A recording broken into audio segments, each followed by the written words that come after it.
let's see. There are a lot of things I want to touch on here, and there's a lot of stuff that I haven't had the chance to discuss yet that is kind of weighing on my thoughts here. Um, but I'll try to be concise with this. One of the big reasons I enjoy Apex is it's one of the few games that really mirrors real life situations in a great way. And what I mean by that is there is a lot of unknown in Apex Legends. In a lot of competitive online games, you know more than you don't know. But in Apex, there's a lot of unknowns. Uh, and that's why we talk about John Boy Doodaloop on this stream, because this idea of being able to adapt to the changing environment, I think Apex is a great game for putting those ideas into practice. Um, Seer fundamentally goes against that. At all times, he knows whether he's clear within a 75-meter radius. So knowing you're detected, like, it would help a little bit. But at the end of the day, Seer can pinpoint you through walls 75 meters out, and it's too much knowledge that isn't available unless you're running a Seer. Right now, as it stands, as long as that passive exists, if your squad does not have a Seer, you are going to be at a disadvantage. Like, he's a character that's so broken that you have to have this character if you want to compete. Otherwise, you lack the information that other teams have, and it just can't. It's much harder to compete when you don't have that information. Now, the people that don't see the value in this, I think, are the players who rely entirely on mechanical skill. And, there's nothing wrong with that. If you are an aim god and you could just straight up run at everybody and take them, great, more power to you. But when you're playing with people of equal caliber, what gives you the edge is the person that observes the changing environment most accurately, adapts to it the most accurately, and changes and thrives in accordance with that changing environment. And when you have two equally skilled teams and one team has the benefit of additional information, that team's going to be in a much, much better position to win every engagement. That's just reality. And that's why Seer is that passive's got to go, in my opinion, and in Imperial Hal's opinion. Now, the next thing I want to do here, I'm just clicking around so that my thing doesn't fall asleep. I want to prove this from a different angle. So in order to drive this point home that Seer's passive is just over the top powerful, we're going to rank the legends according to their passive abilities. And chat, you are welcome to participate in this discussion. And we're just going to go through. We're going to start at the top. We're just going to go through the legends in order. And Bloodhound's passive is Tracker. Foes leave behind clues for you to find. Now, this is a very strong ability. I doesn't. That's right. Now, Tracker's a really strong ability. There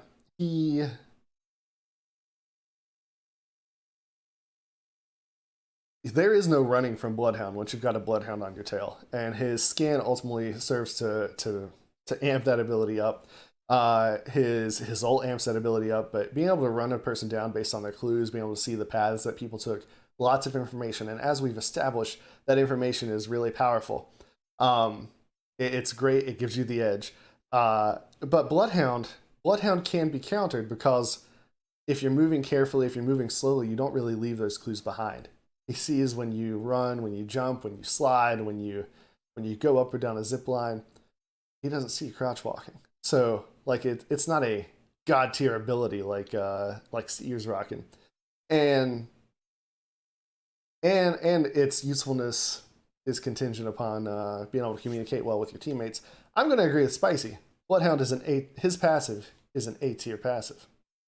It is up there. It's really important. There's a reason Bloodhound is one of the most chosen characters in this game. Jimmy, his passive is Gun Shield. Aiming down sights deploys a gun shield that blocks incoming fire. And he has this attribute. I'm going to consider these attributes part of the passive as well. I'm going to consider him as having two passives. Agree or disagree with me on that, but that's how I think about it. And it's fortified. Incoming damage is reduced by 15%, and he's not slowed by bullets. So he's got this shield. It absorbs damage. I think you got 100 hit points in that shield. Not only that, but the incoming damage does 15% less damage to that shield. So really, that shield's worth a little more than that sheer number of 100. And the fact that you can't slow him down by shooting him, it gives Jibby a lot of staying power. Again, here's another legend. There's a big reason that there are several reasons that he's one of the top picks all the time. But I think that his passive abilities are a huge part of that. Um, I'm not really sure what happens with off the top of my head. Foregathers, thank you for the follow. It's not hitting me with the alert for whatever reason. I need to check and see why the alert's not working. So it's a miracle that I even saw that. Yeah, my Streamlabs thing isn't even. Huh. But Foregathers, if you can hear me, welcome to the stream. We ask all newcomers, what is your favorite donut? Mine's the Boston Cream. Chat, feel free to weigh in on this very important question. What is the best donut? While I restart my stream labels and see something's up with that.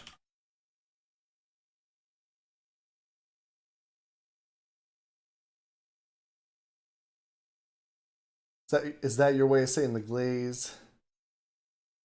All right, yeah, it's just not gonna work. Interesting. All right. In any case, so yeah, like I was saying, Jibby, I put him in the A tier as well. Between that shield and not being slowed, taking 15% reduced damage, I just think that's a huge deal. That's a very powerful ability.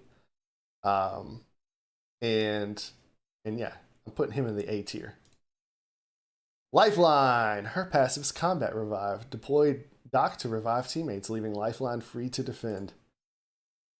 And a lot of the discussion surrounding Lifeline is so interesting to me. Even when they were talking about nerfing her, leading into those nerfs, after those nerfs, I'm gonna make some Lifeline mains mad here, but they talk about her like she was destroyed by those nerfs. The reality is Lifeline had one of the highest win rates in the game, and the nerf didn't really destroy that.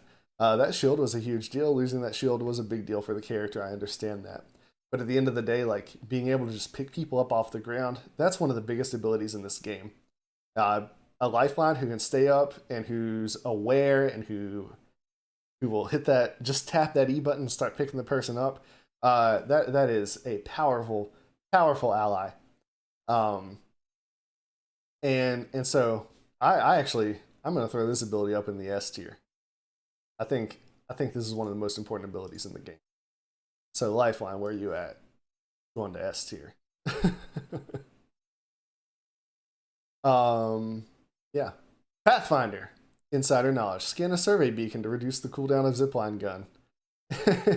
And Spicy, I saw your comments before I even actually got in here to stream, and you are correct.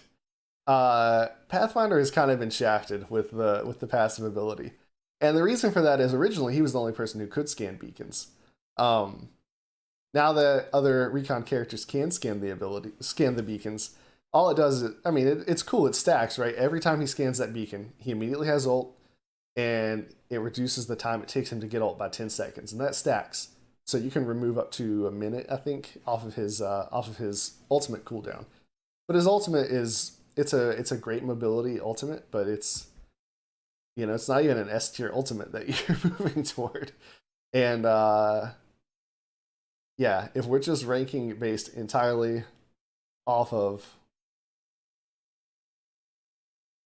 passives, I think we throw Pathfinder right there at the bottom. I think that's where he goes. Wraith. Voices from the void. You hear a voice when danger approaches. As far as you can tell, it's on your side.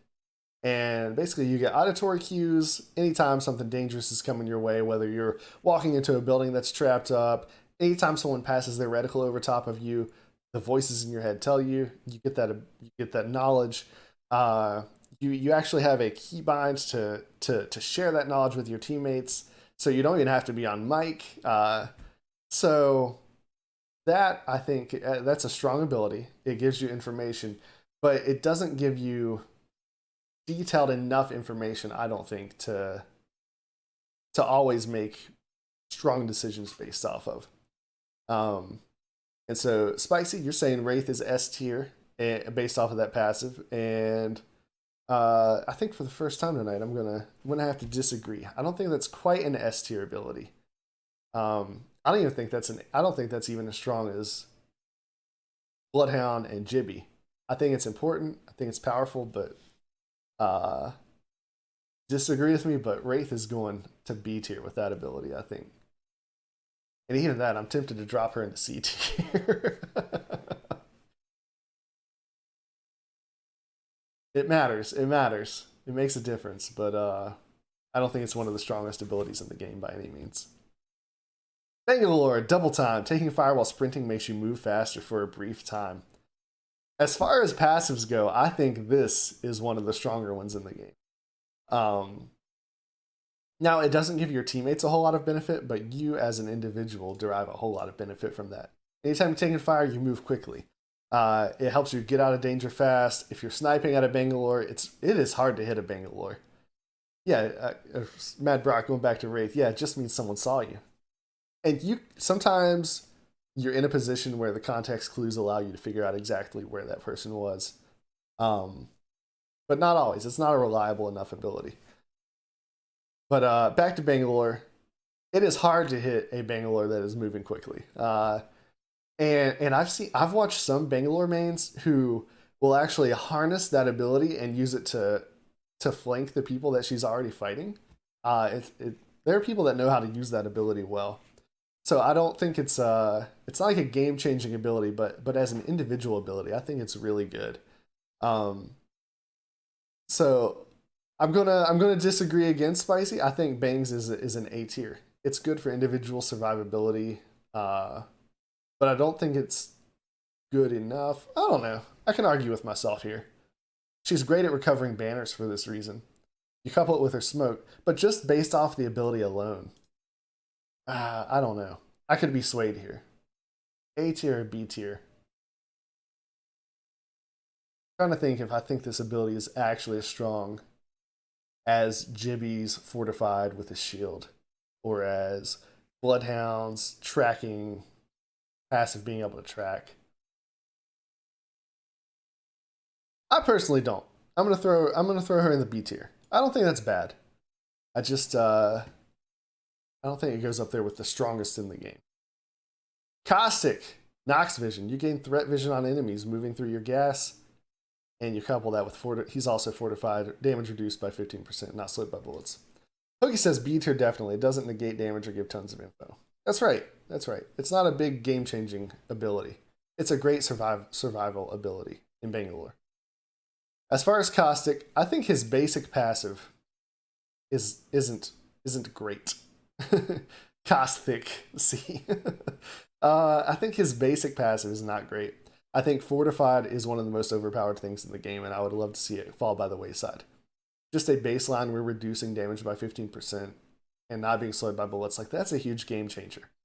If he didn't have Fortified, I think I'd have him down a D based off of just Nox Vision.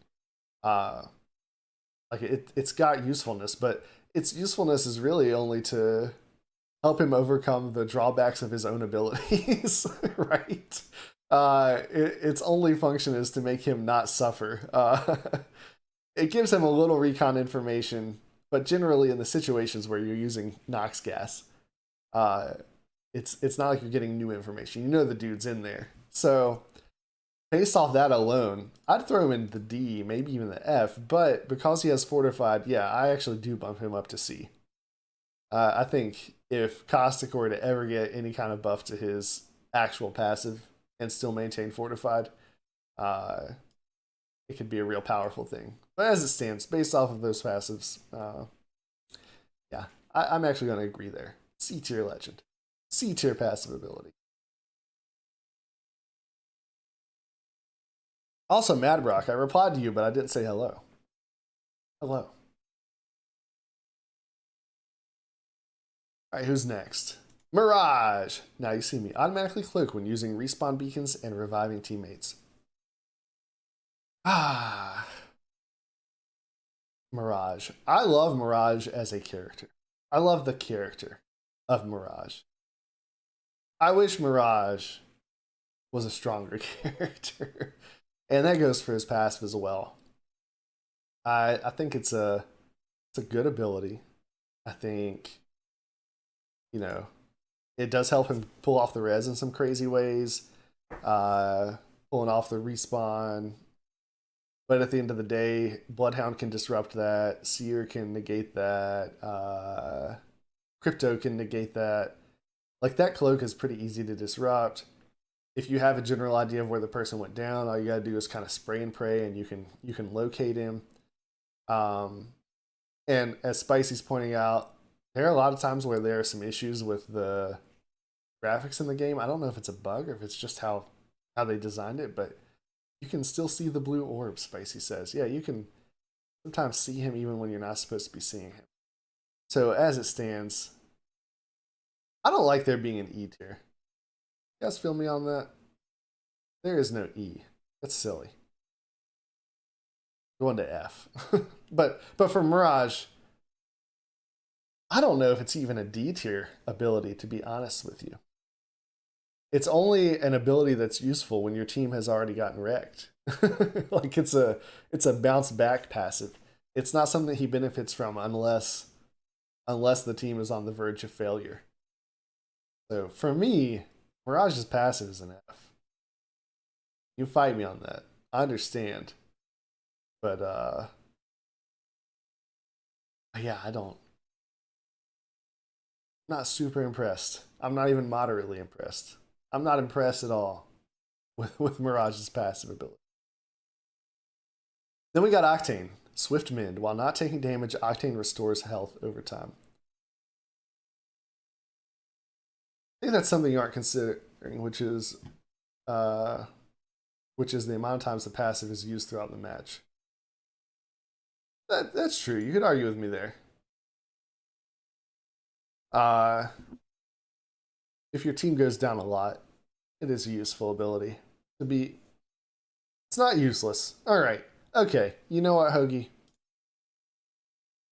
You might be right. Lifeline is powerful, but you aren't always using it. That's true. That's true. Okay. F is too harsh. So I think we'll agree Mirage is not like super powerful and you're not always using it. But it is useful even though you're not always using it. Okay. All right. I can't find my chart now. There it is. Mirage in D. I don't think I'm willing to take him any higher than D, though. Yeah. Octane, Swift Mend. When he's not taking damage, he heals over time. Oh, you weren't arguing for Mirage? Okay, I'm not following.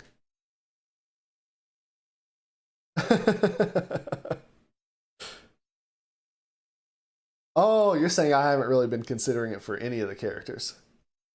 Yeah, that's true. That's true. I unfairly gave the shaft to Mirage there on that. So let's look at our chart here. Yeah. Bloodhound, you're almost constantly using it. Jibby, you're using it every fight. Same with Mirage, same with Bangalore. Caustic, situational. Mirage is rare, or sorry, Lifeline is rare, but it's so strong. It's so strong. Uh, Mirage, all right. I think I do still think that I gave him the shaft a little too much for it only being useful when people go down. But people do go down. And it is good to be able to res them. So, okay. All right, we're good. All right, Octane, Swift Mend. He heals when he's not taking damage.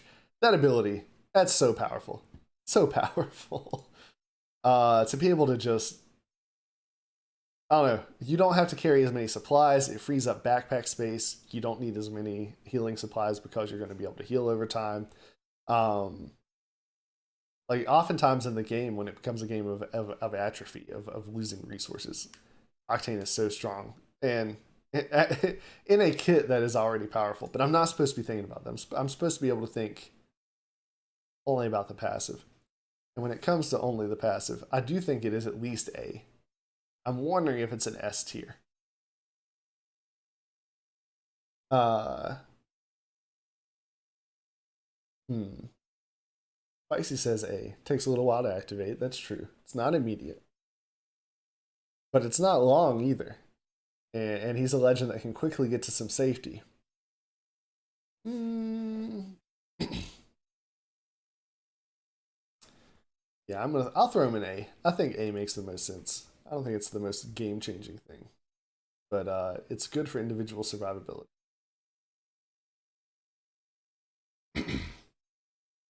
Now, let's see. Watson. Spark Genius. Ultimate Accelerants fully charge Watson's ultimate, and she can carry more ultimate accelerants. Guys, I've been playing this game since launch. I I had no idea. I had no idea this was the case. She can carry more ultimate accelerants, so they stack in her backpack, and each one fully charges her ult. That's amazing. And Watson slowly restores her shields over time. That's not quite as that restoration of shields doesn't happen quite as quickly as Octane's restoration of health. Nonetheless, it is a strong ability. That alone, I thought, bumped her up to B maybe. But then you consider that Watson's ult is one of the strongest ults in the game. Heals your teammates' shields. It stays up for a pretty decent time. It's got the trophy system that shoots down all incoming projectiles, protects you from Jibby ults, Bangalore ults, Rev silences, grenades, knuckle clusters, what have you. Yeah, max. What? Boy, you done lost your mind. Throw in the ease with which you can get that ultimate. I don't know. I think that's an A. You throw those things together, it's an A. Her shield heal is not as fast as Octane's health heal, but it's strong on its own right. But throw in being able to carry multiple ult accelerants and get that ult quickly, that one of the strongest ults in the game. Yeah, I'm putting her in the A. Watson's another deceptive character. She doesn't get talked about a lot. Watson mains always want to see Watson buffed. And Respawn is never willing to buff Watson because Watson's win rate is really high. You want to see your win rate go up? Get good with Watson. They'll most likely target it first, though. You have to play Watson a certain way. She's a defensive character. You have to play her like a defensive character. You can't like run in and pop ult on a team. But the idea is that you're pairing her with a recon legend, you're moving into position ahead of time, and you're staking out your little spot of land before the circle even closes. Before ALGS got to the point where everybody ran Jibby, Wraither Octane, and Bloodhound, there were a lot of teams that rolled a Watson. And they would use their recon scans to get into position early and just take position. I think you can set it up in some smart ways. Mad Brock drags that average win rate down.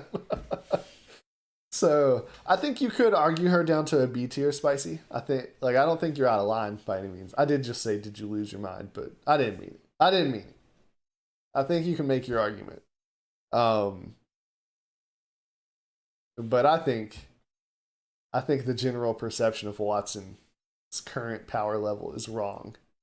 And I'm putting her in that A tier based off of the passive ability. Crypto. Oops, I closed it. Passive Neuralink. Crypto and his teammates see what his surveillance drone detects up to a 30-meter distance. His kit is so weird. It's hard to talk about his kit because his passive is essentially an extension of his tactical. I don't know. This is like saying Bloodhound's passive is sharing his skin information with his teammates. That's how I feel about it. Is it powerful? Yes. Is it weird to consider it a separate ability? Yes. Right, that's not a crypto passive. That's a crypto drone passive. I don't even know where to put him because, that information is powerful and necessary. But I feel like they're like, I don't really know what to give crypto. Let's pretend that that this is a special new ability. Yeah, I think we put it low, but I want to be clear that the drone is so disruptive to deploy. That's true. Setting him up as a sentinel, you got to find a good place to put him to catch people off guard. They have to not be paying attention. I think you put it low, but I want to be clear that I'm not putting it low because of the thing itself. I think the sharing of information is super important in this game. I'm putting it low because it's weird that that's considered his passive ability.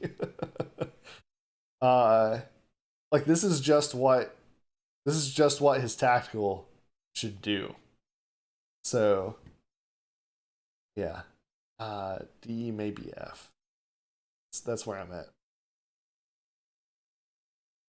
I don't know. What do you think, Kogi? D or F? What do you think, Mad Brock? Let's do a chat vote. Where's Crypto go? D or F?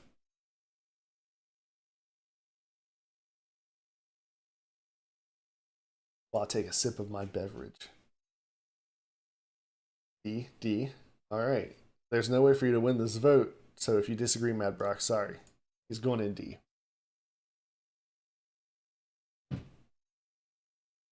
And knowing is half the battle. Ba-da-da. I just mixed them word. GI. I'm aware that I've mixed my references. Moving on. Revenant, passive stalker. You crouch walk faster and can climb walls higher. And this has always been the description. The reason I'm laughing is because the description is hilarious now. If you've been away from Apex for a couple of seasons, you missed last season. Revenant can climb walls higher is the greatest understatement in the entire game right now. If there's a wall, Revenant can essentially climb the wall. So, the crouch walk, it's super creepy. He can move full speed crouched. And that wall climb is insane. Like, I know a lot of people. Revenant is such a divisive legend right now. So divisive because of the Revtane combo. But Revenant on his own is such an interesting character. And he's so capable of pulling off these surprise flanks because he can climb up to the upper floors and then crouch walk down at full speed and hit you in a way that you never saw coming. Like I think that this passive isn't discussed enough. This is one of the strongest passives in the game. No doubt, in my opinion. So Spicy saying A. You can climb over bunker. Yep, yeah. In certain paths, yes. A for sure. The climb is next level. Yeah. I don't think it's an S ability, but I do think it goes up there at A. No doubt. Where you at, Rev? And going back here, crypto is B level. Guns reload while you're using drone. Underrated. That's true. That's true, but you have to like get out of the fight to use those guns. I think it takes too much to get into the drone safely. So I see where you're coming from, but I'm not going to agree. I think you can make your case. I think you can make this argument. But I don't know. I'd like to see Crypto get some love as far as what he can do as a character. Like his buffs and nerfs are always so like drone contingent. And I get that. Like that's who he is. He's the dude with the drone. But I don't know. I wish you could like in some situations just direct the drone with your bumper or something like that. But it would be that may risk being too powerful. I don't know. I feel bad for crypto. That's all I'm saying. That's all I'm saying right now. Now Loba. Eye for quality. Nearby epic and legendary loot can be seen through walls. The range is the same as Black Market Boutique. So we've talked a lot tonight about the usefulness of information. And Loba does provide information, but it's such a limited field of information. And I'm going to be honest with you right now. Okay, Loba is another person that I love Loba as a character, and I wish she was better. She's a support character focused on gathering things, and just in terms of her passive, I think a common mistake that you see lower level players make is they spend entirely too much time focused on looting. And I think Loba tends to drag people along in some of those bad habits. It's like, oh, I see, like fully kitted, you'll be running with a Loba. Oh, I see something purple over there. We need to go grab it. It's like, we should be third partying this fight. We don't need that purple thing. So I think it's a really useful ability right off the drop. And I think its usefulness on its own right rapidly diminishes.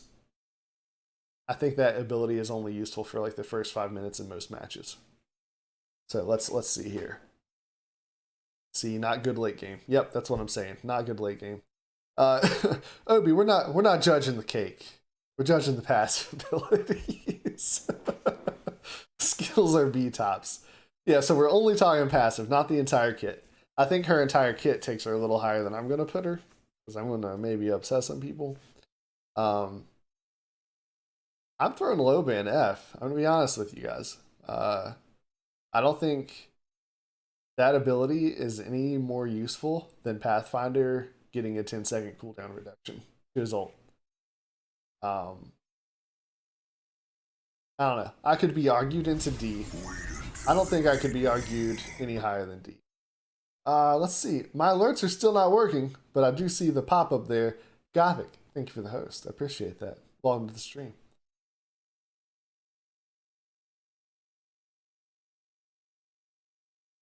Spicy's arguing D. I don't know. Is it really that useful to know where legendary? I guess it is. Epic and legendary does matter. Don't really always get those off of drop. All right, I'll say D. I'll put her in D. Bloodhound is AAA.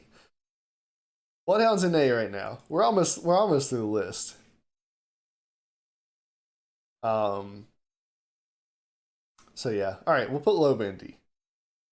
Doing something vital like hop ups. That's true. That's true. It's not like her ability's totally useless as you get later in the game. I'm being too hard on her.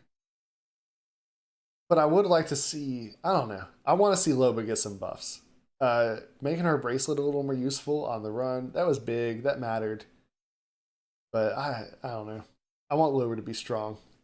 Seer is so good though. So those of you who've just come in the last few minutes, the whole reason we're doing this is because I put a TikTok up. I had a lot of people arguing with me that I'm wrong about Seer being overpowered, and I am wrong about why he's overpowered.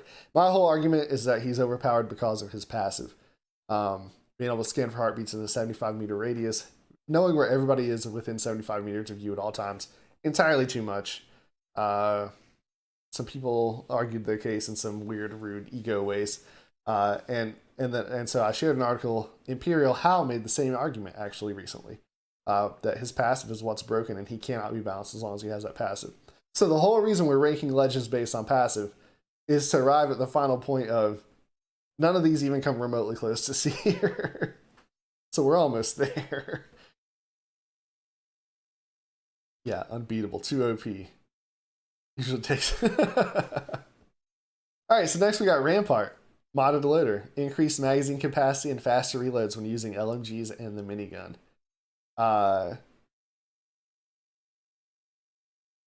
You don't see a lot of Rampart players. I don't think you could argue that she's one of the best players in the game. But the fact that she amps up some of the strongest weapons in the game in a particular way that overcomes a lot of their drawbacks, being able to reload faster, having that bigger magazine size, I think that's a pretty strong ability. It's only like 3 LMGs. Hold on, let's see. We got the Spitfire, got the L-Star, got the Devo, we got the Rampage. What else we got? L-Star Spit. Okay, I've named all 4. You're right, and one's in the care package. All right, you're right. You're right.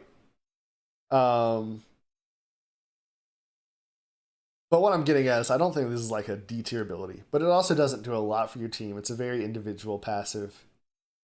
So I think that's a C. I think it's a C ability. You can fight with me on this if you want. Dude, I'm going back in the chat. I missed some things. I'm using Seer to climb the ranks. Because right now, if you're not, someone else is, and you're going to lose. So, Obi's maining Jibby. Nice, nice. Dude, Jibby's so strong. Underestimated. He's up there in the A tier for a reason. If you could increase the chance of finding the weapon she needs, it would be nice. Yeah, that's true. Uh, nah, I am abusing the broken character till they fix it. Because if I'm not, I'm gonna lose to a team that is. And part of C is fair. All right, okay. Give her the see-through walls, LMG. Yep. All right, so let's move on to Horizon. Passive, Spacewalk. Increase air control and reduce fall impacts with Horizon's custom spacesuit. This is a funny passive to be talking about, right? Because at launch, I don't think the devs saw this coming. I don't think us as players realized it until she'd been out for a few weeks. This was the most difficult passive in the game to deal with when coupled with her gravity lift. Uh, she could just get up there, bounce back and forth, and heal. And you couldn't hit her. And that resulted in her being nerfed to the ground. And now she's been given back some of that utility. But once again, it's a hard thing to talk about because it's sort of like crypto. The usefulness of this ability is really firmly connected to her tactical. The passive relies on the tactical to exist. So that makes it a challenge to discuss just the passive on its own right. That being said, I think as soon as she came out, this was an S tier ability. Just because of it was, you could not kill a Horizon on a grav lift. It couldn't be done. Anyone who uses the lift should get it. I don't know. I think it's fair to give her a little more control. Last season, I think it was definitely an F. Like there was no good utility for it. Now, I don't play enough Horizon, so I don't know if what I'm saying is going to be fair here. But I think even with the buffs, that passive still only puts her back up to a C level. So, C tier passive. That's where I'm going with Horizon. Feel free to argue. While I take a drink of water.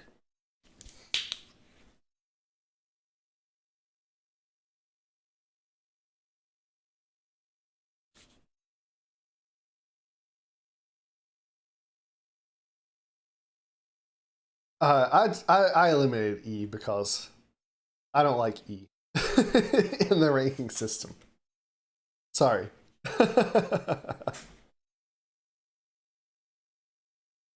All right, let's talk about my boy Fuse.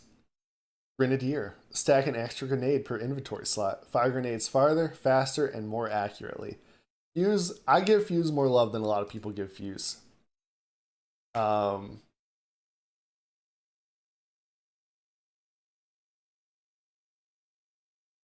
Sorry, I meant rank E, not EE.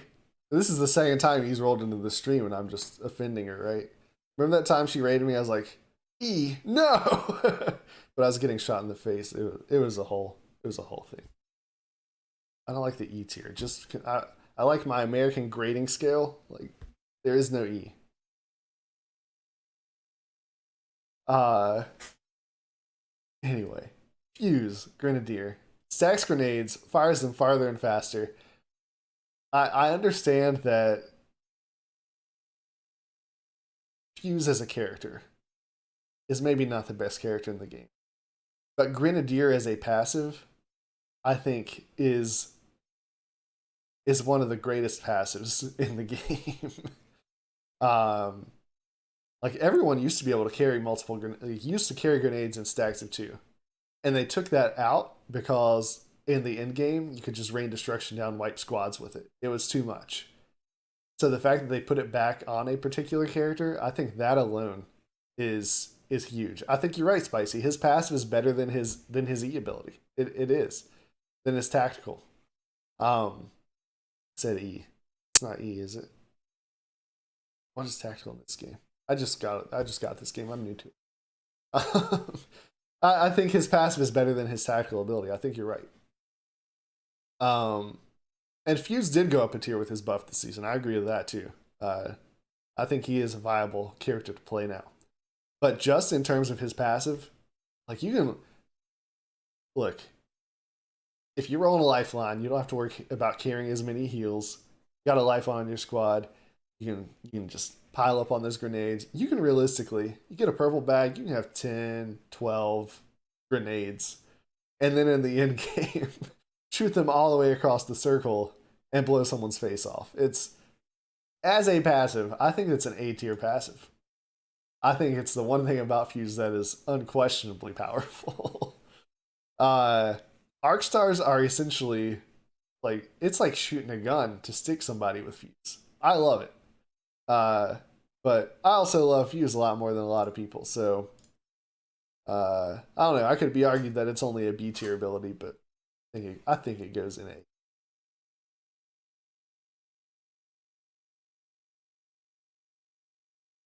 A generous. I think that's generous, sir. B for Obi. All right, all right. Obi says B. Any teammates I get don't use lifeline. All right. Yeah, a lot of lifelines don't actually use their abilities, and it's sad. It's rough. The number of times I'm on the ground screaming, "Please, just tap me! Just tap me!" Oh, do it. Sorry, God, I can't play with everyone. Spicy says B. Am I overselling this ability? All right, chat, weigh in. Am I right that Fuse is A, or does Fuse need to drop down to B?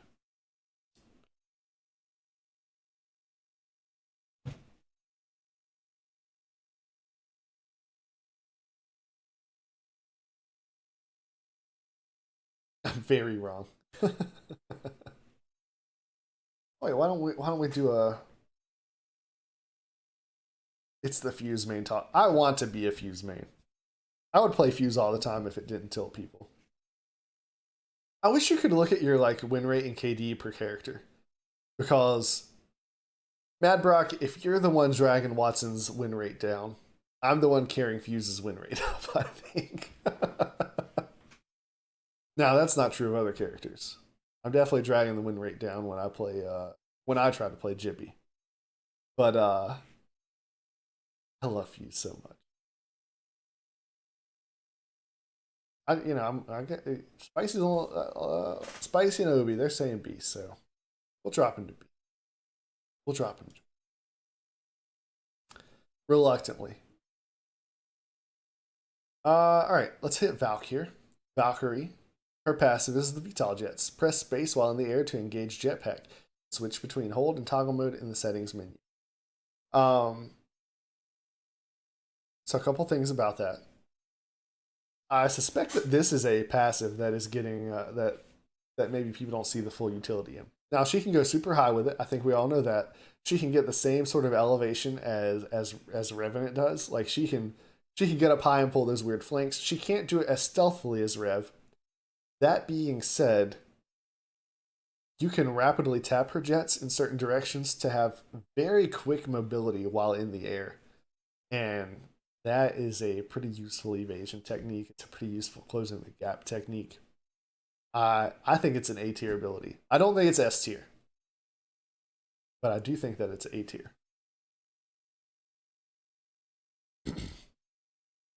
Now Seer. What's this button do? Oops. Seer. Heart Seeker. Hear and visualize heartbeats of enemies within 75 meters when aiming at sights.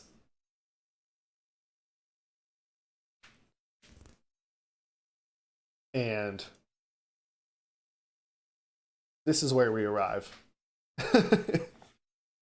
at the conclusion of the matter. All right. Pathfinder is F because his ability only takes his cooldown on his ult lower. And that cooldown, that ult only helps traverse a little. Like it's useful, but it's not game changing, right? You got these three in D tier. Their abilities are kind of weird. They're very context sensitive. They're very limited uses of passive abilities. Then you got the C tier where Caustic, Rampart, and Horizon, they're all kind of abilities that are individually individually useful, but they don't do much for the team. And in a lot of ways, they're only reducing the drawbacks on the things that those characters are designed to do. Then you got the B tier. It's still like individualistic, but it's useful for Bangalore and Fuse. With Wraith, you get information, but that information is it's limited in its application. You know someone's looking at you, but you don't know from where. A tier, you got characters who have very strong individual abilities, characters who can heal like Octane and Watson, characters who are strong in a fight like Jibby, characters who are super mobile like Valk and Revenant, and a character that gives you just a ton of information to work with in Bloodhound. And information is I think the most important thing in this game. If you are not an aim god, you've got to get good at parsing and applying information in Apex. And then the S tier is the legend that can just pick everybody up. But with Seer, it's like Bloodhound, but you're allowed to hack. Like if information's the most important thing in this game, Seer gives you too much information. Like, what else do you need? You know at all times whether someone's around you and exactly where they are. It's too much. It's too much. Like, I can't even put him in S tier. I put him in S tier, but like, well, because there's nowhere else to put him. But it is fundamentally broken, and that's the whole point that I'm making. It can't be countered. There are no drawbacks to it. There are too many benefits. He knows exactly where everyone's at, and therefore, Seer is only limited by the decision-making ability of the person playing Seer. But he puts you in the best position to make the best decisions in a game that largely draws its challenge from a lack of information. Like, Apex is challenging because it's always changing, and you're trying to make decisions on limited information, and Seer just dramatically reduces all of that. How do you deal with that? I don't think you can. I think that passive needs to go. So if Seer's getting nerfs, I don't think any of it matters as long as that passive exists. Get rid of it. Get it out. Get it out of the game. That was the whole point of this exercise.